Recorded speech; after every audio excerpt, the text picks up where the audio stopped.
Rahman Rahim. Assalamu alaikum students. Welcome to the online lecture of Principles of Microeconomics. The course code is Econ 111. This is lecture number 18. And the topic of a presentation today is utility theory.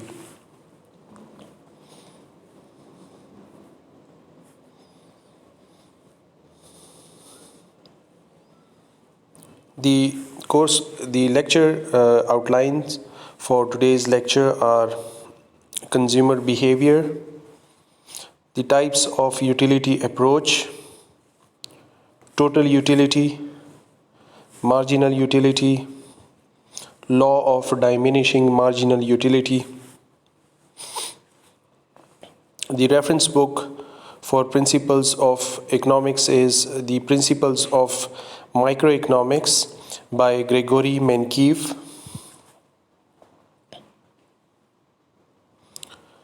So today we would start our lecture with the consumer's behavior.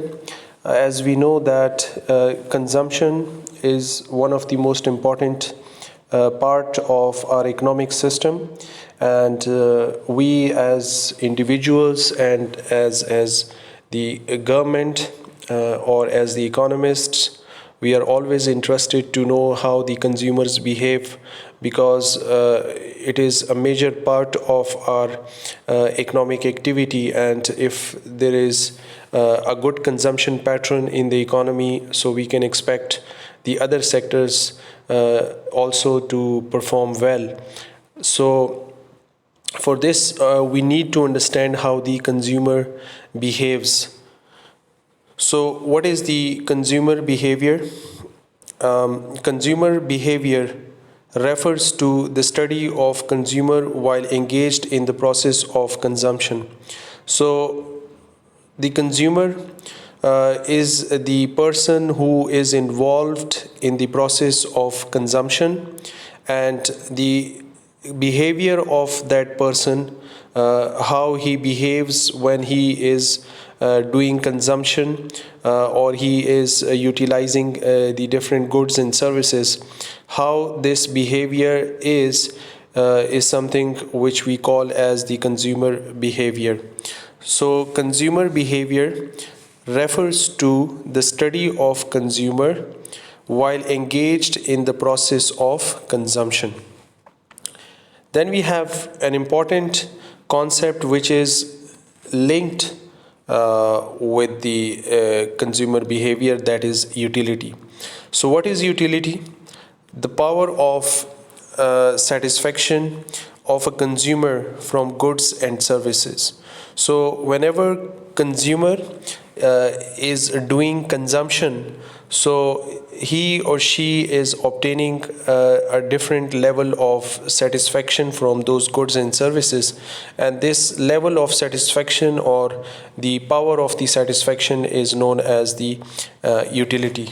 Or in other words, we can say that it means that the satisfaction obtained from consuming a commodity. So whenever you are consuming any commodity, the satisfaction which you obtain is the utility or satisfaction.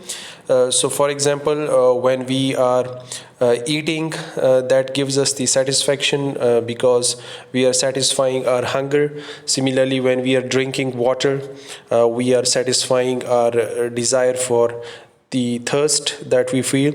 And similarly, when we are reading books or when we are doing the studying in the universities or colleges, that also gives us the satisfaction in terms of our desire for being educated or to gain the knowledge.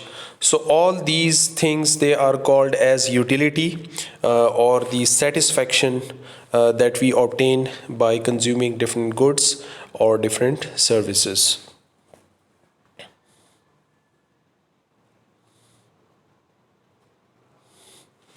Types of utility approach. Now, how the utility or the satisfaction that a person obtains from consuming different products is measured. There are different schools of thought that have given different opinions and different theories how to do that. We are always interested to know how to measure the utility which we obtain from the use of a product or the consuming a service. So how do we measure that satisfaction so that we can see the consumer behavior? Now there are different theories. One of the theory is called as the cardinal utility approach, and the second theory is called as the ordinal approach. So what is cardinal approach? The cardinal theory says that utility is measurable and by placing a number of alternatives so that utility can be added. So the cardinal utility have their main concept in terms of the utility is that the utility or the satisfaction which a person obtains from the use of a product or use of a service can be measured in some quantitative terms or in units, and these units are called as utils. So once a person is involved in the process of consumption, that the utility or the satisfaction that person is obtaining can actually be measured in units, which are called as the utils. So this was the cardinal utility approach. The index used to measure utility is utils. The index or the numbers or the rate of change in the satisfaction is measured in particular units, and these units are called as utils.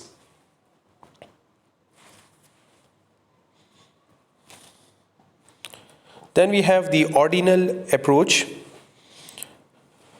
The ordinal utility theory says that utility is not measurable but it can be compared. So one of the main criticism on the cardinal utility approach, which we just saw, where the utility was considered as measurable or the satisfaction was considered as measurable. So one of the criticism which was placed on the cardinal utility analysis was that utility is something which cannot be measured. So according to ordinal approach, the ordinal theory, utility theory says that utility is not measurable, but it can be compared. By comparison, we mean that when we drink the first glass of water and then we drink the second glass of water, so the satisfaction that we obtain from the first glass of water and the second glass of water, it cannot be measured in numbers, but we can compare the satisfaction of the first glass and the satisfaction from the second glass, as we can say that the first glass gives us more satisfaction as compared to the second glass. Similarly, when we are attending a lecture, so the first lecture and the second lecture and third lecture, the utility or the satisfaction which we obtain from the different lectures cannot be measured in units, but it can be compared. The ordinal approach uses the ranking of alternatives as first, second, third, and so on. So there is a sort of a ranking which can be done as in terms of like more satisfied, less satisfied, average satisfaction, but we cannot give them exact numbers how much the satisfaction is, as was done by the cardinal utility analysis. Now, we have the concept of total utility. This is the approach of the cardinal utility analysis, which was our first theory, where the utility was measurable. They gave two concepts on which they based the whole theory. One was the total utility and the other one was the marginal utility. So what was the total utility? The total satisfaction that a person gets from the consumption of goods and services. So let's say if we attend 3 lectures per day, how much total satisfaction in terms of knowledge we have gained from these lectures, that is can be considered as total utility. Similarly, in physical terms, if we are drinking water from the glass, so the first, second, third, fourth, fifth glass, if we drink all of them, how much total satisfaction we obtain from the use of those glasses or from drinking the water, this is considered as the total utility. Then we have the concept of marginal utility. By marginal utility, we mean the addition to total utility as a result of consuming one or more units of the same goods or service. So marginal utility basically refers to the change in the satisfaction due to change in the consumption of the units. For example, the first lecture maybe gives us more satisfaction, and the second lecture and then third lecture, and consequently the satisfaction level might be reducing. So this change in the satisfaction, or maybe we can take the example of like taking an apple. If we eat the first apple, that gives us great satisfaction, and if we eat the second or third apple, this level of satisfaction might reduce. So this change in the satisfaction level, this is called as the marginal utility. And what is the formula for the marginal utility? Marginal utility, MU, is equal to change in the total utility divided by the change in the total quantity, that is delta TU divided by delta Q.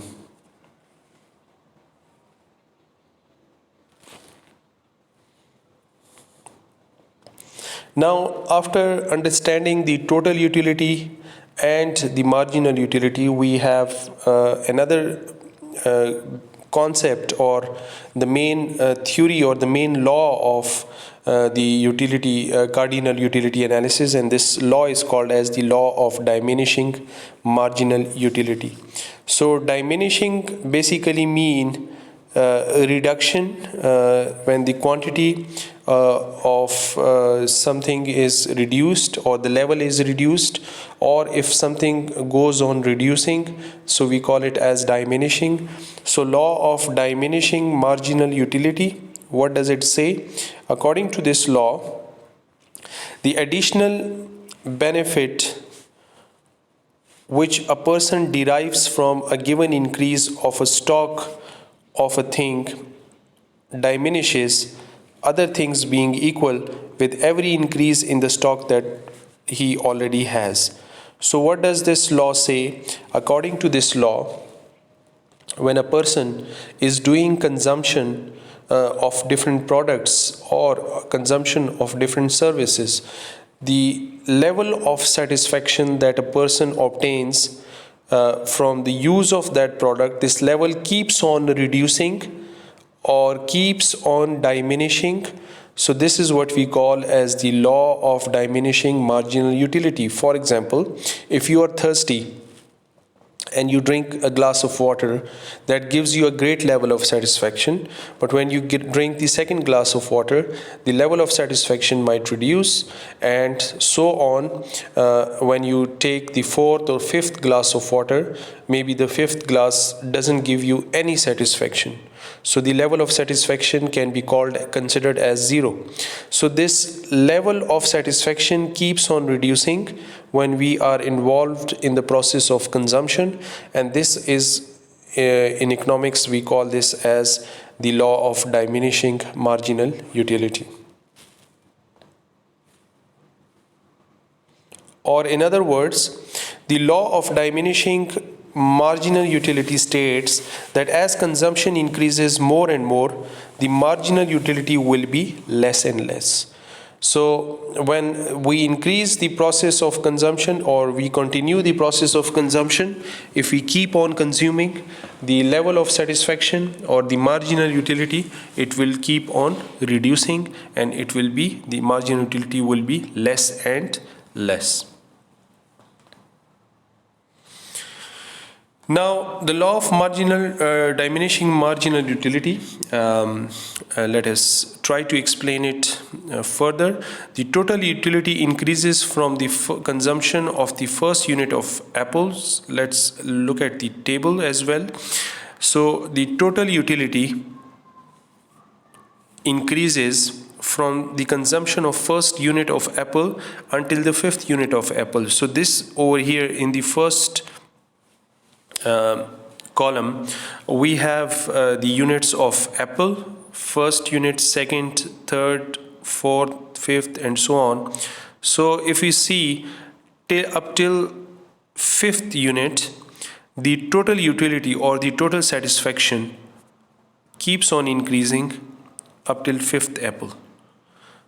So the total utility, as we had explained in the previous graphs, in the previous slides, that the total satisfaction we obtain is equal to the satisfaction which we obtain from consuming all the units of the product. So when we consume first unit gives us total satisfaction of 20 utils. The second apple gives us the satisfaction of 35 utils. The third apple gives us the satisfaction of 45 utils. The fourth apple, 50 utils, and the fifth apple gives us 50 utils. So over here, you can see that at this point, the total utility becomes constant, as when we move from fourth to fifth unit of the apple, the total satisfaction or the total utility remains same. But if we consume the sixth unit of this product, the total utility starts decreasing and it keeps on decreasing. So this is what happens to the total utility. Now let's look at the marginal utility over here. So in marginal utility, the first unit of the apple gives us the marginal utility of 20 utils. The second apple, 15 utils. The third, 10 utils. The fourth one, 5, and the fifth one gives us 0 utility. So this is what we just explained in the previous slide, and we are still explaining, that is the law of diminishing marginal utility. That what happens, that when you are continuously increasing, when you are continuously consuming any product or service, the satisfaction which you obtain keeps on reducing with the passage of time, keeping the other things same. What do we mean by keeping the other things same? It means that all the units of the apples, they are same. That is one of the assumptions. Besides that, we are also assuming that there is no great time lapse between different consumption of the different units of the apples.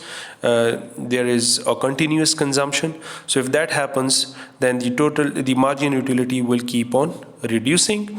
And when you consume the fifth unit of the apple, the marginal utility becomes 0, and when you consume afterwards, after the fifth unit, the marginal utility becomes negative. So let us try to explain this whole concept with the help of a diagram. So for the first point is, when total utility is increasing, the marginal utility will be positive. When total utility is maximum, the marginal utility will be 0, and when the total utility is decreasing, the marginal utility will be negative. How? Let's look at this diagram. Over here we are taking the units of apple, for example, and on this side we are taking the level of satisfaction in terms of units called utils. So when we are increasing the consumption of apples or doing it continuously, this is the total utility curve, which is initially in this part it is increasing, and this is up to the fifth unit of the apple. The total utility is increasing up till the fifth unit of the apple. But at the fifth apple, the total utility becomes maximum, and if you start consuming after the fifth one in this area, the total utility starts decreasing. This is the total utility. Similarly, if you look at the marginal utility, which is this blue line over here, the marginal utility starts from 20 and it continuously decreases up till the fifth unit, which becomes 0, and then if you consume the sixth apple or seventh apple, the marginal utility becomes negative. So this is a particular relationship between the total utility and the marginal utility. Thank you so much, students. I wish you best of luck. I'll see you in the next lecture. If you have any question, you can feel free to ask. Take care.